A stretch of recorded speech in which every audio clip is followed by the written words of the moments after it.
Our 7th grade team decided to use goal setting by using I can statements to set and evaluate goals with our students. Some of the ways we wanted to accomplish this were to write and go over I can statements each day, refer to I can statements throughout the lesson, have students evaluate themselves on the goal, use formatives to assess whether students met the goals, and then have I can statements posted for student reference. We all have tried some of these action steps in our classrooms, and here is the successes and challenges we've faced.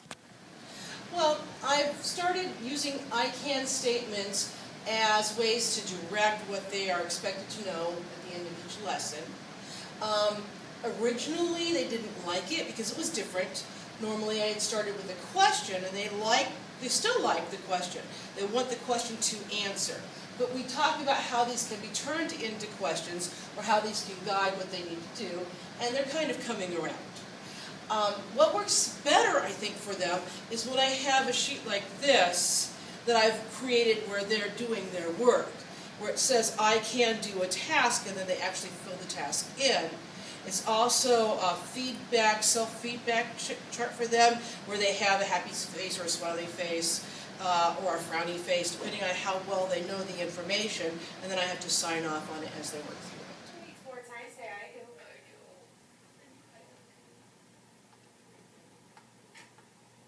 Do you need more time?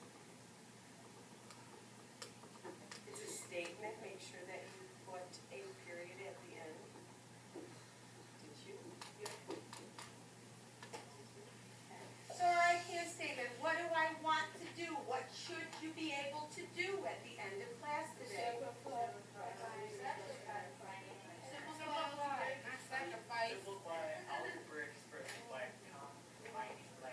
I like the hand gesture by combining like terms. That would help me understand it. So, listen to my question. Listen to my question. What does simplify mean? Make it smaller. What does simplify mean? I think it's smaller. Make it shorter. Make it. What word do you hear in the word simplify? Simple. Simple. Make it smaller, shorter, simple. Okay. Take out your trials books. I'm gonna have to let you move because you're gonna have to go and listen. You're gonna have to move because you have to go and get them. When it comes to feedback, our team decided that we would try to be more specific and gear the feedback toward the growth model instead of the fixed model. We wanted to do this with both verbal and written forms, and we wanted to use the 4-to-1 ratio for positive to negative feedback. Here's some of the ways that our teachers have integrated feedback into their lessons. I was very interested in the idea of giving the students feedback without attaching a grade to it. I was giving specific feedback, and especially on essay writing, and in order for the kids to then record that information, I had them create a strengths and in a sense, a weakness chart, or a chart of what I can work to get better at writing, and they would record my specific feedback so that they could refer back to it, making sure that they were in fact reading the feedback and that the feedback was going to be applied on the next essay. We then take out our strengths charts and we take a look at where we need to move forward as we move into our next essay and begin to use that information. Again, the time constraint in the classroom it does take time for the kids to sit and read through your comments and then create the charts. And I have found that taking that class time to give the kids time to think about the feedback and apply the feedback is definitely, in a sense, more important, if you will, than pushing them through to the next skill that they need to learn based on the Common Core strategies or your curriculum. I receive feedback from them, and I like the thumbs up, thumbs down, or the method, and I think they like giving it. I think they really like giving the feedback. As far as me giving them feedback, I learned a long time ago, this is great or very good. It really isn't feedback, but it's really easy to do. So for the past month, I've been really trying to be specific, and I'm getting good at it by once again selecting verbs and finding something good, like even if it's the kid who didn't use a period first semester, I say, I like your use of periods, good job. With direct instruction, our team decided to increase student responsibility for learning based on the gradual release model. The action steps we decided to take was to utilize the gradual release framework when planning our lessons, trying to limit teacher-led direct instruction to 12 or 13 minutes, or the attention span of our students, before transitioning to you-do activities or taking a brain break. Here are some of the ways that we've seen successes and challenges by using the gradual release model of direct instruction. So far this year, the whole gradual release model, since we just have been actually learning about it, I have not used it to the full extent that I would like to use it. So next year, I plan on, when I'm doing my lesson planning, to really embed that into my instruction, to have that learning be more on the students and have them be responsible for their own learning.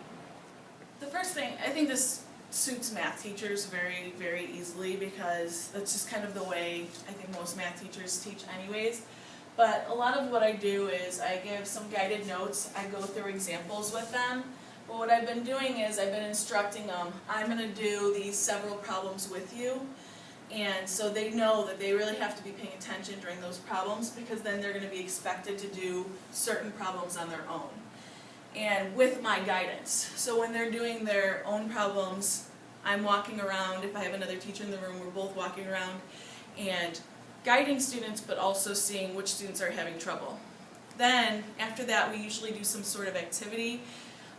Today we had a fun activity where they were doing like a treasure hunt, but they needed to be able to do the problems on their own to do it. And so, as I was walking around during the guided practice, I could see who needed help, what groups I needed to work with as they were doing their individual activity.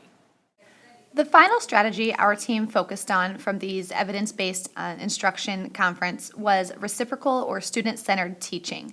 Our only goal was for each of us to choose a strategy to use in our classrooms, so it might look different in each one of our classrooms depending on the activities we have planned for the rest of the year. Here's some of the successes and challenges we've seen in our classrooms so far.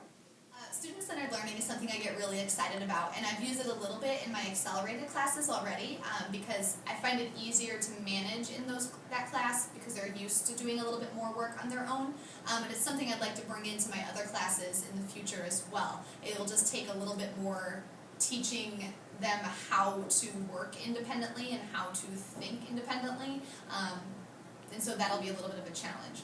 But for example, in my accelerated class right now, they are in the middle of some lit circles, and so they have books that are assigned to them. And instead of me giving them the discussion questions, and instead of me giving them the vocab words to look at, they have to come up with all of that on their own. So in their groups, somebody's responsible for creating discussion questions, somebody's responsible for finding vocab words, somebody's responsible for finding quotes that are interesting, and then somebody's responsible for summarizing the section that they read, and then they'll discuss all of those things at their group meetings, and they lead the whole thing. I walk around as a facilitator, I jump in when needed, but it's on them to facilitate their learning throughout the unit. And I'm actually having my kids now take all of those things and create a website, kind of like a novel guide for teachers or students who are reading a similar book.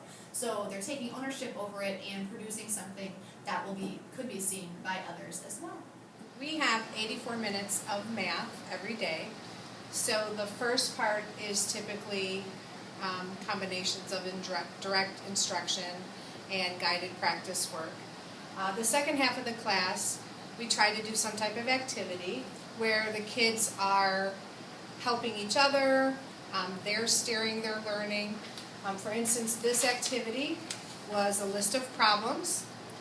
The kids would work with a partner, do the problem, and then up here they would come and find the answer. Once they found the answer, they had to find the symbol that went with it, and then they had to look up the symbol and find the letter, and it helped them solve a puzzle. So what I liked about this is that it was completely student driven, and the kids learned from each other, because obviously if they got a problem wrong, the answer wouldn't be up here, and then the pair would work together to solve the problem. And what happened was, like a pair of students would raise their hand for some help, I would go over there, by the time I got there, they're like, never mind, we figured it out. So it was really easy for me. And if we learned nothing else, we also learned how to put together a pretty cool video. Hope you enjoyed.